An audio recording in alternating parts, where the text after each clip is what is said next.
नमस्कार, आप देख रहे हैं बिग फाइट लाइव। आपके साथ मैं हूं श्वेता मिश्रा अवस्थी। वाराणसी संसदीय सीट से लगातार तीसरी बार प्रत्याशी बनने जा रहे प्रधानमंत्री नरेंद्र मोदी ने नामांकन से एक दिन पहले भव्य रोड शो कर रहे हैं। इस वक्त रोड शो में प्रधानमंत्री मोदी के प्रति लोगों की दीवानगी एक बार फिर देखने को मिली।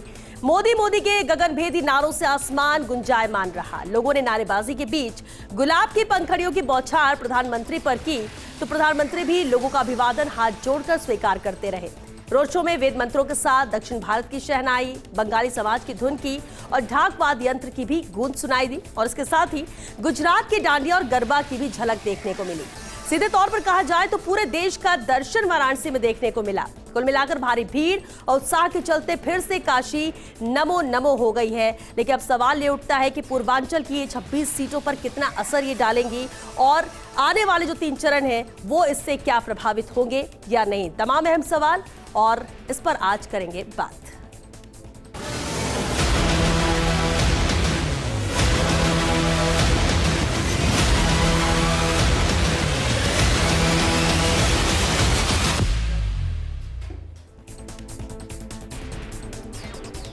काशी में नमो नमो, इस वक्त रोड शो भव्य जारी है प्रधानमंत्री नरेंद्र मोदी का वाराणसी में। चलिए इस पर चर्चा के लिए खास मेहमान हमारे साथ जुड़ चुके हैं। सबसे पहले उनसे रूबरू करा देते हैं आपको। हमारे साथ है बीजेपी प्रवक्ता प्रताप राव जी, बहुत स्वागत है प्रताप जी आपका। हमारे साथ पीसीसी महासचिव आरसी चौधरी जी भी है। आरसी जी आपका भी बहुत स्वागत है और साथ ही राजनीतिक विश्लेषक महेश शर्मा जी भी चर्चा में शामिल हुए। महेश जी आपका भी बहुत स्वागत।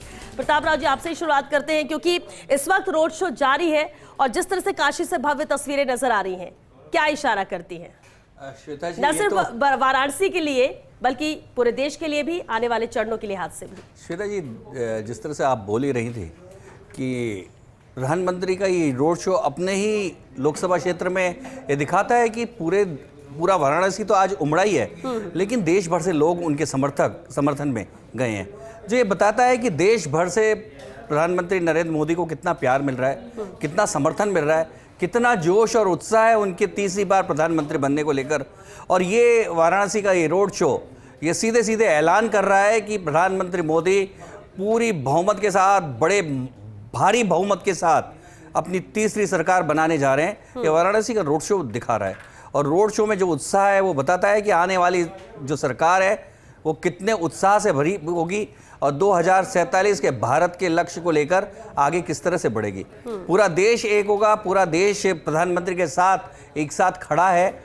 ये एक बात और है कि देश में दूसरे नेता भी हैं, लेकिन प्रधानमंत्री की बात अलग है। जब उनका नामांकन होता है, उनका रोड शो होता है, उनके क्षेत्र में होता है, तो देश की जनता का ध्यान उसी ओर लगा रहता है। तो ये बताता है कि आज उनकी लोकप्रियता, जिसे मानती है, क्या दुनिया मानती है, सारे जो रेटिंग एजेंसीज तक मान चुकी है कि दुनिया में सबसे लोकप्रिय तो हैं ही, लेकिन भारत में उनकी लोकप्रियता किसी का मुकाबला कोई नहीं कर सकता। दूसरे नेता ये कोशिश भी नहीं करते कि वो इस तरह का कार्यक्रम भी, लेकिन प्रधानमंत्री जहाँ जाते हैं, जहाँ होते हैं, वो कार्यक्रम अपने आप आयोजित हो जाते हैं। ये बताता है कि उनकी लोकप्रियता किस ढंग की है और किस स्तर की है। और भारतीय जनता पार्टी उनकी लोकप्रियता का, जो जनता उनको चाहती है, उसका पूरा लाभ भी लेना चाहती है। आने वाले जो नेक्स्ट 5th का जो इलेक्शन है, जो पोलिंग है, उसमें इसका पूरा लाभ मिलने वाला है। हम देख रहे हैं कि जिस तरह से प्रधानमंत्री तेजी से आगे बढ़ते जा रहे हैं और उसके साथ ही पोलिंग परसेंटेज भी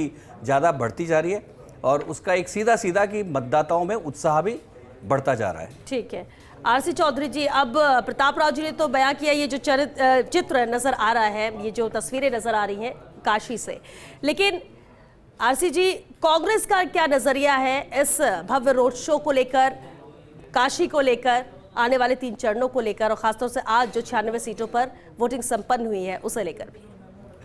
श्वेता जी, इसमें कहीं कोई अतिशयोक्ति नहीं कि दुनिया की सबसे धनी पार्टी भव्य रोड शो कर सकती है, लेकिन उस जनता का प्रेम कहां से लेकर आएगी? भारतीय जनता पार्टी के प्रवक्ता ने बहुत सी बातों का महिमा मंडन किया जो अक्सर भारतीय जनता पार्टी के नेता निराधार, तथ्यहीन और ये अनगर और महिमा मंडन करते रहते हैं, लेकिन एक भी वो बात नहीं बता पाए जो 10 साल पहले प्रधानमंत्री जब बनारस गए थे तब उन्होंने कहा, ना मुझे किसी ने भेजा है, ना मैं आया हूं, मुझे मां गंगा ने बुलाया है। आप जानते हैं कि उस समय डॉक्टर मुरली मनोहर जोशी वहां से सांसद होते थे, इनका विरोध था उसके बावजूद जब मां गंगा की शपथ लेके और गंगा की सफाई का जो वादा किया था 10 साल बाद में उसका लेखा जोखा भाजपा के पास में नहीं है। नमामि गंगे तो साफ नहीं हुई, लेकिन उस मां गंगा का जो उनका आंचल है वो उनके बेटों की लाशों से पटा हुआ सबने देखा। तमाम जो भव्य स्वागत की बात हो रही है, आज जो रोड शो हो रहा है बीएचयू से शुरू हो रहा है, लेकिन उसी बीएचयू के अंदर भारतीय जनता पार्टी के आईटी सेल के लोगों के द्वारा एक प्रतिभावान लड़की आईआईटी की छात्रा का जो गैंग रेप किया गया था। आज भी वहां पे यूनिवर्सिटी की जो छात्राएं हैं वो बैक्रांत हैं। पूरे उत्तर प्रदेश की बात करने वाले लोग और बनारस की बात करने वाले लोग, क्या किसी के घर पे बुलडोजर चला उस लाडली बेटी पे जिन्होंने गैंग रेप किया, या किसी पे गुंडा एक्ट लगा, या किसी पे एनएसए लगा? मैं आपके माध्यम से पूछना चाहता हूं, क्योंकि फर्स्ट इंडिया का रिपोर्टर भी लगातार वहां के वो तस्वीरें दिखा रहे हैं प्रधानमंत्री के भव्य रोड शो की, लेकिन क्या उन भव्य रोड शो के पीछे जो यूपी के जो बुनकर हैं, जो वहां की सारी दुनिया में प्रसिद्ध है, उन बुनकरों की स्थिति क्या है? क्या ये दिखा पाएंगे? कांग्रेस पार्टी के तमाम जो नेता, राहुल गांधी जी हो चाहे प्रियंका गांधी हो, अपने अपने जब संसदीय क्षेत्रों के अंदर जाते हैं, चर्चा करते हैं और उस बात का लेखा जोखा रखते हैं कि उन्होंने वहां पे क्या किया। चाहे जिला अस्पताल हो, लालगंज रेल कोच फैक्ट्री हो, एनटीपीसी उचार हो, एम्स हो, स्पाइस पार्क हो, सारा नहर हो, गंगा ब्रिज हो, राजीव गांधी पेट्रोलियम इंस्टीट्यूट हो, राष्ट्रीय उड़ान अकेडमी हो, एनआईएफटी हो, एफडीडीआई हो, हाईवे हो, ये सब मैं बात कर रहा हूं रायबरेली की, जो राहुल गांधी जनता की अदालत में जाते हैं और उस काम के आधार पे वोट मांगते हैं। लेकिन हम एक भी शब्द भारतीय जनता पार्टी के नेताओं से नहीं सुनेंगे जो 10 साल के अंदर उनके लोगों के जीवन को बदलने के लिए कोई काम किया हो। निश्चित रूप से एक फकीर जो झोला लेके चला था, वो देश के प्रधानमंत्री बने, काशी के विकास के लिए लोगों की काशी के विकास के लिए आरसी जी काशी के विकास के लिए जो 10 साल में विकास कर दिया गया है, जो बातें बार बार कही जा रही है, आप क्या कह रहे हैं कि वो निराधार है, और वहां पर जो मौजूद जनता कह रही है उस पर भी भरोसा नहीं करें? नहीं, ये नहीं 10 साल के अंदर हमने देखा जनता का भरोसा नहीं है। काशी की जो ये जनता की बात नहीं मानते। सुन लीजिए, जनता इनको जो निर्णय देती है, जनता जो इनको बताती है वो नहीं मानते। दावे के साथ कह रहा हूं, जनता की बात नहीं मानते। इनको तो राहुल गांधी जो कहेगा वही है। जब सत्य सामने आएगा, जिसको खुद का पता नहीं है कि वो क्या है, सत्य सामने आएगा, तब भाजपा की पोल खुल जाएगी और भारतीय जनता पार्टी के प्रवक्ता का बेबस और लाचार होना जायज है। मतदाता को नहीं मानते, जनता की बात नहीं मानते। लेकिन प्रताप जी एक जवाब जरूर इसका चाहेंगे, रायबरेली की बात नहीं, लेकिन जो बनारस को लेकर बात आरसी जी ने कही। देखिए, वाराणसी के बारे में देखिए रिपोर्ट आ चुकी है कि वाराणसी में पिछले साल दुनिया में सबसे ज्यादा टूरिस्ट वहां गए। क्यों गए? क्योंकि वहां का इतना बड़ा डेवलपमेंट हुआ। और ये पानी की बात कर रहे हैं, वहां गंगा का पानी ये हो गया कि गांधी परिवार वहां कभी आता नहीं था, बार बार डुबकी लगाकर और आचमन करने लगा है। तो ये बड़ी बात है कि गंगा के पानी की बात कर रहे हैं। दूसरा, गंगा के पानी में आज वहां ट्रांसपोर्टेशन शुरू हो चुका है, स्टीमर शुरू हो चुके हैं। देखिए, देश को केवल बर्बाद करने का इन्होंने किया। गांधी परिवार 75 साल में कभी नहीं सोचा। इलाहाबाद से चलते रहे, रायबरेली से आते रहे, अमेठी से आते रहे, यूपी को बर्बाद करते रहे। यूपी इनके समय पे इनके 3 प्रधानमंत्री वहां से चुनाव लड़ते रहे, लेकिन यूपी को बर्बाद करके रखा। यूपी आज जीडीपी में आज तीसरे नंबर पे आया है। कब आया है? जब भारतीय जनता पार्टी की सरकार बनी है। इनको शर्म आनी चाहिए। यूपी को डुबोने वाले, यूपी को बर्बाद करने वाले, यूपी को मजदूरों का नगरी बनाने वाले। प्रताप जी एक सेकंड अब महेश जी का रुख करें, उससे पहले दीपिका सिंगल भी हमारे साथ जुड़ चुकी है वाराणसी से। दीपिका, देखिए चर्चा तो हो रही है कि विकास क्या हुआ, क्या उपलब्धि रही, या फिर 10 साल में कोई विकास नहीं हुआ, तस्वीर क्या बदली या नहीं बदली? आप क्योंकि लगातार सुबह से वहां के लोगों से बातचीत कर रही हैं, ओवरऑल कंक्लूजन के तौर पर जरूर चाहेंगे रिएक्शन कैसे आए? क्या 10 साल में वाकई में वहां पर बदलाव हुआ है, विकास हुआ है, लोग उसके साथ हैं, या अभी भी नाराजगी है, जरूरतें हैं जिसका लोगों ने जिक्र किया?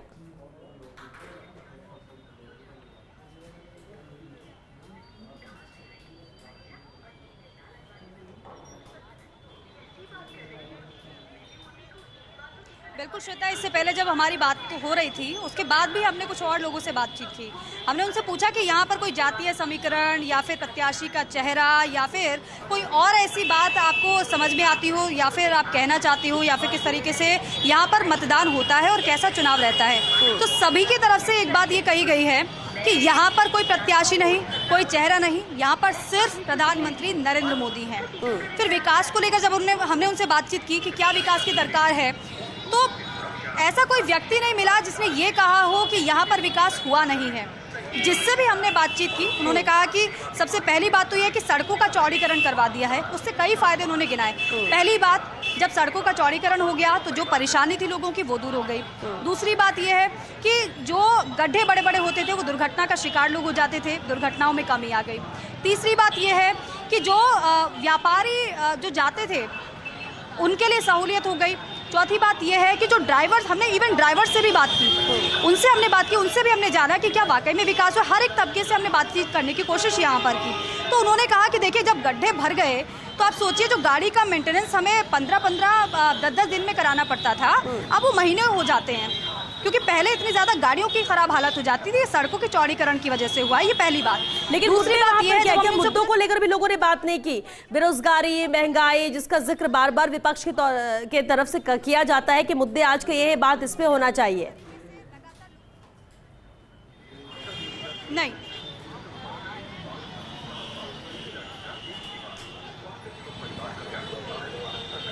बिल्कुल श्वेता, ये चौंकाने वाली बात थी।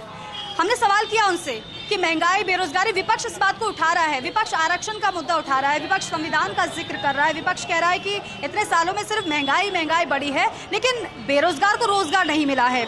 यहाँ पर शिकायत लोगों की तरफ से की जा रही है, लेकिन यहाँ जब हमने सवाल किया तो उन लोगों ने कहा कि कोई परेशानी नहीं है, लगातार विकास हो रहा है और विकास के साथ साथ विरासत को भी साथ लेकर चल रहे हैं। तो लोगों को संस्कृति समझ में आ रही है। लोग ये कह रहे हैं कि विकास तो हो रहा है, लेकिन जो हमारी विरासत, जिसे खंडित किया जा रहा था, जिसको नुकसान पहुंचाया जा रहा था, हिंदुत्व को साथ लेकर चला जा रहा है, संस्कृति को। ठीक है, ये प्रतिक्रिया लोगों की तरफ से। दीपिका, आप हमारे साथ बने रहिए। महेश जी, रोड शो होता है, तीसरी बार जब प्रत्याशी के तौर पर वाराणसी से नामांकन कल दाखिल करेंगे, उससे पहले भव्य रोड शो आज प्रधानमंत्री नरेंद्र मोदी करते हैं और पूर्वांचल का जिक्र बार बार किया जाता है। आगामी अभी 3 चरण और है, आखिरी चरण में बनारस में चुनाव होना है, 26 अहम सीटें पूर्वांचल की है जो इसे प्रभावित करेंगी। लेकिन आपसे समझना चाहेंगे राजनीतिक तौर पर कि आज ये जो रोड शो हुआ वो असर क्या सिर्फ बनारस, सिर्फ उत्तर प्रदेश, या फिर आने वाले 3 चरणों पर भी इसका असर नजर आएगा? देखिए, इसका पूरा जो है असर जो है पूर्वांचल क्षेत्र में है। जितनी सीटें 26 बताई आपने, उस पर निश्चित रूप से इसका असर होता है, क्योंकि कोई बड़ा चेहरा अगर चुनाव मैदान में उतरता है तो निश्चित आसपास की सीटों पे उनका परिणाम अनुकूल ही आता है। अब रहा सवाल कि जैसे आपने जो मुद्दे बनाए थे, महंगाई, रोजगार से, ये बुनियादी तो जो जरूरत है ही, पर इसकी और भी ध्यान देना चाहिए। हाँ, विकास के बारे में जैसा है कि विकास सिर्फ सड़कों पे या मतलब विरासत से भी नहीं, और भी और होना चाहिए, इसकी दरकार रहेगी।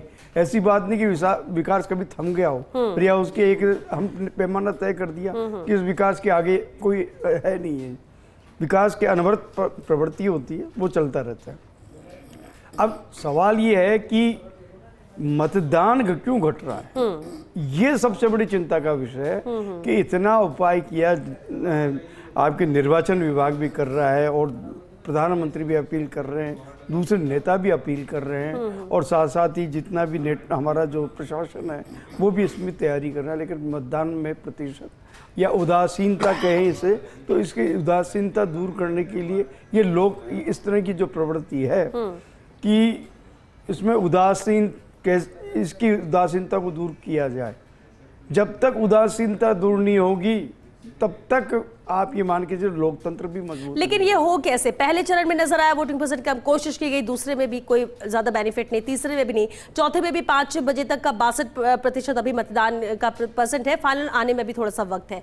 ये क्यों हो रहा है? क्या वजह इसकी? वजह ये है कि आएंगे तो मोदी ही, ये लोग मान के बैठे तो फिर वोट डालने क्या जाना, मोदी जी तो आ ही रहे, या फिर दूसरी बात ये कि हम क्या बदलाव कर लेंगे एक वोट से, आ तो मोदी जी ही रहे। क्या ये विचार है क्या? हाँ, ये भी है कि एक साइड में तो मतलब जो बीजेपी में तो ओवर कॉन्फिडेंस भी हो रहा है, और दूसरा जो है कांग्रेस में भी है, कहीं ना कहीं निराश्य भाव भी है, क्योंकि एक तो सीटें बहुत कम संख्या में ये, हालांकि वो जहाँ बड़ी एक राष्ट्रीय पार्टी है, उसने कई ऐसे मतलब समझौते में अपने वजूद के मतलब क्या था ना, जहाँ वह मजबूत थी वो अपना मतलब क्या था ना जनाधार वहाँ से हटा लिया है। तो ये भी एक मतलब क्या कहते हैं, इससे भी उदासीनता बनी है और दूसरे कई कारण रहे हैं जिनसे उदासीनता बनती है। साथ ही अगर आप ये अपेक्षा ये कर लें और घर बैठ जाएं कि मोदी जीतेगा या मतलब विपक्ष जीतेगा, लेकिन उसके लिए जो एक उत्साह बनना चाहिए वो नहीं आया। 1-2% आप कह सकते हो मौसम की मार हो सकती है या फिर मुद्दों की भी मार हो सकती है। मुद्दे भी इस तरह से बन रहे हैं कि आदमी सोचता है ये क्या है यार, रोजाना के रोजाना ओके वही चीजें रिपीट। ये भी एक कारण जो साथ ही साथ तस्वीरें भी दिखाते हैं, बाबा विश्वनाथ के मंदिर पहुंचे क्योंकि भव्य रोड शो यहीं पर संपन्न हुआ है, समाप्त हुआ और उसके बाद मंदिर में विशेष पूजन कर रहे हैं प्रधानमंत्री नरेंद्र मोदी। मुख्यमंत्री योगी आदित्यनाथ भी उनके साथ हैं। जी आप अपनी बात पूरी कीजिए। हाँ, तो ये जो चीजें हैं, ये उदासीनता वगैरह जो है, इसका मुख्य कारण यही है। सबसे बड़ी चिंता की बात यह है कि हमारी नई पीढ़ी जो है, युवा जो पहली बार जो मतदाता जो चुनाव मैदान में मतलब जो लोकतंत्र में भागीदारी निभाने के लिए मतदान का उपयोग नहीं किया, उनमें से बहुत मतलब वो 50 या मतलब 60% ही कर पाए, बाकी 40% का उदासीन। ये चौंकाने वाली बात है, इसकी और उन्हें जागरूक करने की आवश्यकता है। आरसी जी, वोटिंग परसेंट कम होना, बीजेपी कहती है कि हमारे वोटर्स तो हैं, पहुंच रहे हैं, जो कम हुए हैं वो तो विपक्ष के हुए हैं। विपक्ष इस बार मजबूती के साथ एक साथ आया है। ये जो गठबंधन है, इंडी गठबंधन है, स्थानीय तौर पर जो पार्टियां थी वो सब जब एक साथ आई है तो कुछ तो मजबूती पहले से मिली है। ऐसे में वोटिंग परसेंट कम होने को कांग्रेस कैसे देखती है, क्योंकि आज चौथे चरण का चुनाव संपन्न हुआ है, 3 चरण अभी और है और वोटिंग परसेंट उसी एक दायरे में ही चल रहा है। देखिए, आपने कहा कि भारतीय जनता पार्टी के नेता तो ये करेंगे हमारे मतदाता तो निकल रहे हैं। ये भारतीय जनता पार्टी को साधुवाद, अगर उनके मतदाता निकल रहे होते तो प्रधानमंत्री की बौखलाहट जो 3 चरणों में होती वो नजर नहीं आती। एक वरिष्ठ हमारे पत्रकार साथी हैं, उन्होंने जिक्र किया कि आखिर ये उदासीनता क्यों है। अगर मतदाताओं में उदासीनता है, इसका मतलब लोकतंत्र से कहीं ना कहीं विश्वास और देश के संवैधानिक संस्थानों से विश्वास कहीं ना कहीं कमजोर हो रहा है। अगर लोकतांत्रिक सरकार का मुखिया की जिम्मेदारी बनती है कि वो संवैधानिक संस्थानों में और लोकतंत्र के अंदर भरोसा और विश्वास कायम करे, इसलिए भारतीय जनता पार्टी और केंद्र की सरकार कहीं ना कहीं इस विश्वास को कायम करने में असफल रही है। क्योंकि तमाम जो पूरा एक नफरती जिस प्रकार से माहौल बनाया जा रहा है, विभाजन की जो राजनीति की जा रही है, जनता के मुद्दे नदारद किए जा रहे हैं और अपने पूंजीपति मित्रों के संस्थानों के द्वारा खुद को ज्यादा दिखाया जा रहा है। इसलिए मैं ये कहना चाह रहा हूं कि ये लगातार लोग देख रहे हैं कि आखिर देश के प्रधानमंत्री के पास में जनता के लिए देश के लिए कोई विजन नहीं है, इसलिए देश और जनता के लिए कुछ दे नहीं सकते। इसलिए जरूरी ये है कि जाइए और जो लोकतंत्र में और देश के संविधान को जो रक्षा देना चाह रहे हैं और जो देश के संविधान के रक्षा के कवच के तौर पे जो लोग हैं वो निकल के निश्चित रूप से मतदान जा रहे हैं। लेकिन ये मैं दावे के साथ कह रहा हूं, भारतीय जनता पार्टी की महिमा करने वाले मतदान केंद्रों तक ला सके, ये भी अपने फेल हो चुके हैं पूरी तरह से। इनके पास कोई मुद्दा नहीं है जनता को जगाने का। कार्यकर्ता जानता है कि अगर मोदी के नाम से अकेले चार सौ आ रही है तो मुझे पसीना बहाने में क्या फायदा। अगर मैं जनता की अदालत में जाऊं तो मैं किन मुद्दों को लेकर जाऊं। तो ऐसी हो गई है, कांग्रेस की हालत तो इस तरह की खराब है। प्रताप जी राहुल गांधी कभी वायनाड भागते हैं, कभी अमेठी भागते हैं, कभी रायबरेली भागते हैं, भागते प्रताप जी एक सेकंड। प्रताप जी, ये वोटिंग परसेंट कम होने को लेकर अपनी बात तो रख रहे हैं आरसी जी, लेकिन प्रताप जी अगर ये इनका फेलियर है तो आपका फेलियर नहीं है क्या? बीजेपी का फेलियर नहीं है? वोटिंग परसेंट क्यों कम आ रहा है? कैसे कोशिश आप लोग कर रहे हैं? हाँ देखिए, बहुत पिछले 30-35 सालों से मैंने बहुत इलेक्शन कवर किए, बिल्कुल मैं निकटता से देखा है। इलेक्शन में उत्साह तब होता है जब मुद्दे होते हैं और मुद्दे उठाने की जिम्मेदारी विपक्ष की होती है। विपक्ष फेल हो गया, सरकार के खिलाफ एक मुद्दा नहीं है। 89 में भ्रष्टाचार के खिलाफ जब राजीव गांधी को उड़ा दिया था, जब हिंदुओं के खिलाफ बात करते हैं तो 92 में होने लग जाए तो कांग्रेस क्या कही थी? जब मुद्दे विपक्ष को मिले तब तक जनता में उत्साह है। जनता की उपलब्धि नहीं बता सकते जनता को मुद्दा देने के लिए विजन क्या ये नहीं बता सकते, क्योंकि मुद्दा लेस हो चुके हैं। इनके पास कोई है नहीं, केवल अपना घर संभालने के लिए इनके पास समय नहीं है। राहुल गांधी भाग रहा है, राहुल गांधी कभी वायनाड भागता है, कभी रायबरेली भागता है। वायनाड में हारने की चिंता होने लग गई, रायबरेली भाग गए, रायबरेली में भी हार जाएंगे। आखिर मोदी कांग्रेस को तो ये चिंता होने लगी है कि कहीं 40 में नहीं सिमट जाए।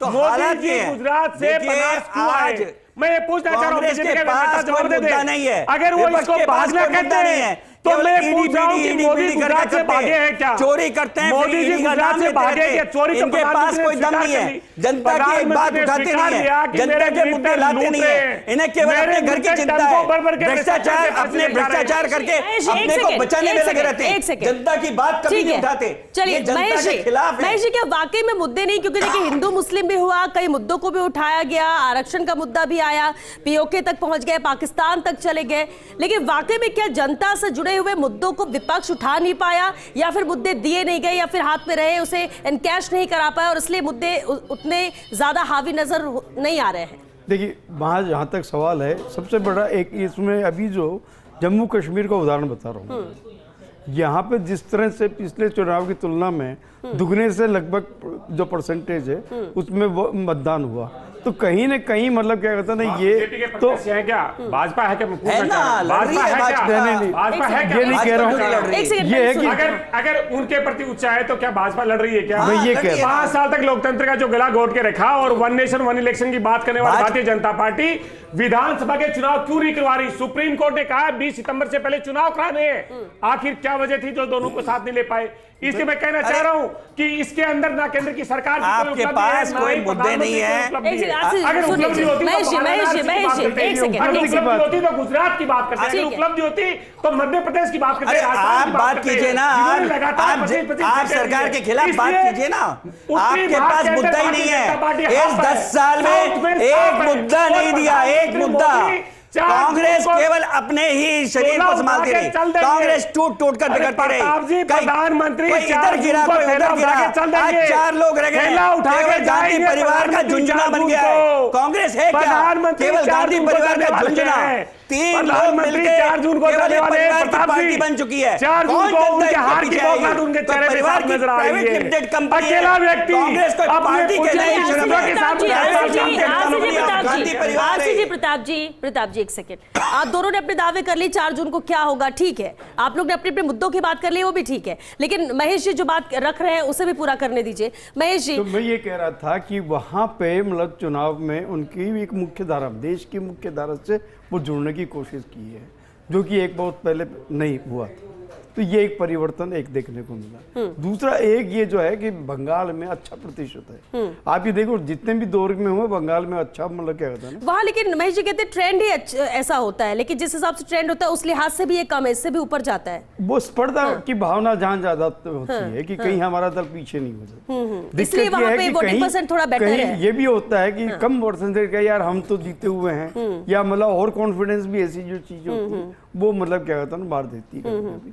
लेकिन हाँ ये जरूर है कि जो डिस्टेंस है जीत हार का, इस वो कम वोटिंग जो होती है उसमें हार जीत का जो अनुपात जो एक लाखों से बहुत ज्यादा लाखों का होता है वो सिमट के 1,50,000 तक सीमित। लेकिन अच्छा एक और सवाल है, ठीक है, पिछली बार 300 पार, इस बार 400 पार का नारा, क्या ये आसान होगा? क्योंकि इसके लिए तो जरूरी है कि जो पिछली बार सीट्स थी वो बरकरार रहे और इसमें एड ऑन हो जाए, यानी और जो सीट पिछली बार हाथ से निकल गई थी वो भी आ जाए, तब तो ये आंकड़ा प्लस में जा सकता है। लेकिन कितनी उम्मीद आपको लगती है? देखिए मैं जहां तक इसकी उम्मीद तो अभी नहीं बता सकता हूं, लेकिन मैं ये कह सकता हूं कि ये मनोवैज्ञानिक रूप से 400 पार 300 पार की ये जो नारे जो है वो लगाए जा रहे हैं, तो ये एक इनमें ये राजनीतिक मतलब प्रेशरबाजी है। लेकिन सवाल ये आता है कि जो मतदान जो आ रहा है, जो प्रतिशत आ रहा है, तो उसमें कांग्रेस को तो गठबंधन सोचना हो नहीं गया चाहिए कि आप ये दावे के साथ नहीं कह सकते। श्वेता जी मैं कहना चाहूंगा, प्रताप जी बोल लीजिएगा, प्रताप जी बोल लीजिएगा, आप तो अपनी बता दीजिए, अमित शाह से बड़े क्या? अमित शाह कह रहा है राजस्थान में 25 नहीं आ रहे, अमित शाह कह रहे चुनावी जुमला है, 50 सीटें भी नहीं आ रही। अमित शाह से बड़े हैं, मैं पूछ रहा हूं, छोड़िए, अमित शाह से बड़े हैं क्या? प्रधानमंत्री नहीं बन सकता, गलतफहमी बदल दीजिए, बार बार लॉन्चिंग बंद कीजिए, कोई नया नेतृत्व लाइए, बार बार की लॉन्चिंग बंद कीजिए। राहुल गांधी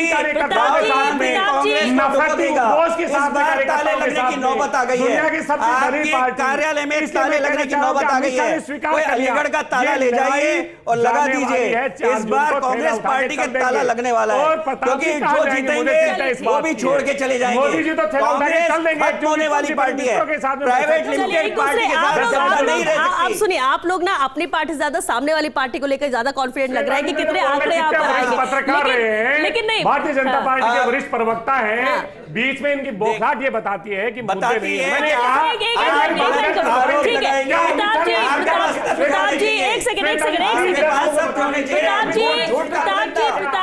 एक झूठ का पुलंदा है। राहुल गांधी से लेकर प्रवक्ता तक झूठ के आधार पर देश में शासन करते रहे। प्रताप राव जी, इस बार इंडिया गठबंधन भी तो है, कोई फर्क नहीं पड़ेगा बीजेपी को? कुछ नहीं, इंडिया गठबंधन पता है इंडिया क्या हुआ है? पश्चिम बंगाल में, पंजाब में, दिल्ली में साथ है, पंजाब में आपस में लड़ रहे हैं, पंजाब में आपस में लड़ रहे हैं। इंडिया गठबंधन, इंडी गठबंधन, खत्म हो गया। आरसीजी, प्रताप जी, महेश जी, बहुत शुक्रिया, बहुत शुक्रिया आप दोनों का इस चर्चा में शामिल होने के, बहुत शुक्रिया।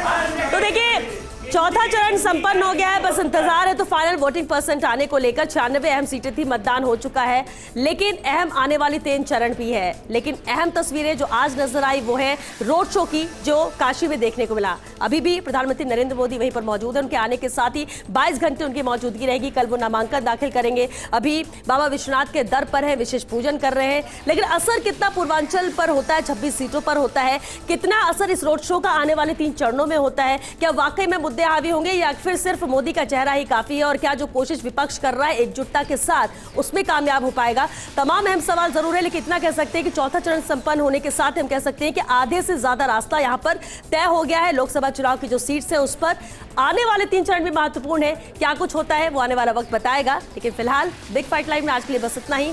लगातार काशी में कल नामांकन की तस्वीरें भी फर्स्ट इंडिया आपको दिखाता रहेगा। नमस्कार।